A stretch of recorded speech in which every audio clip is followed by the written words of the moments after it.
Would you talk a little bit more about the demographic based on your experience helping women exit porn and prostitution? Can you speak more to the women in porn? The demographic. Who is she? Where is she from? What can you tell us about her early life experience? Who is she? It used to be much more clear cut, used to be a very clear demographic, comes from poverty, sexual abuse, drug addictions, a lot of things. But the modern age has really changed that. And I think taking it out of prostitution just for a second and pornography and putting it into just slavery terms, which is that in the American slave trade, when slavers owned their slaves, slaves were precious commodities. You had to feed them, house them, clothe them, take care of them, the whole thing. So yes, you beat your slaves and you hurt them, but you didn't kill them any more than you'd kill a prize dog. Well, eventually came a point where, slaves are freed, indentured servitudes happen. We've gotten to the point with capitalism now, I feel, that the slave contract is just a very short one, but it's one that people survive. So it's take a body, squeeze it fast and hard, and then drop it.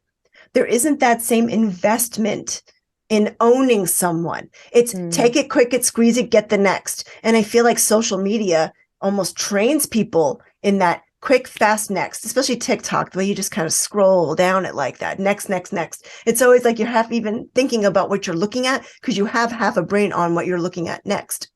And so I feel that dynamic of slavery has like literally changed from one of pimp ownership per se to one of the drive-by pimp. That makes sense. Wow. And like harder to obviously so much harder to track because you don't know where they live. They're in and they're out. Like the squeeze. Yeah, that the metaphor, the squeezing, getting what you want out of them and then discarding yeah.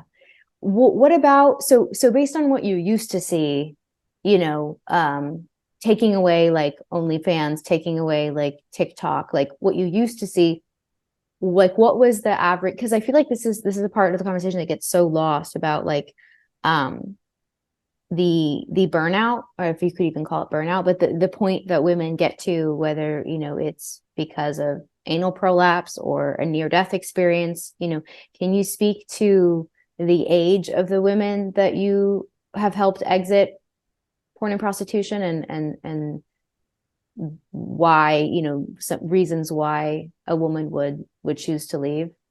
Well, I do spend more time of my activism trying to focus more on reducing men's demand, just because I don't have any sort of clinical psychology degree or therapist degree or anything. Mm-hmm. And I don't want to reach over my knowledge base.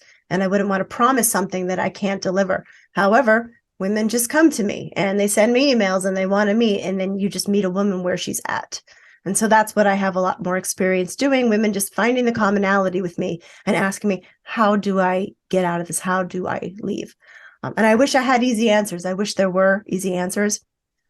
My hope, in a strange sense, is that because these pimps come in and go so fast and then move to the next, like I think the average time a woman has a quote unquote porn star career is 3 months. It's extremely short.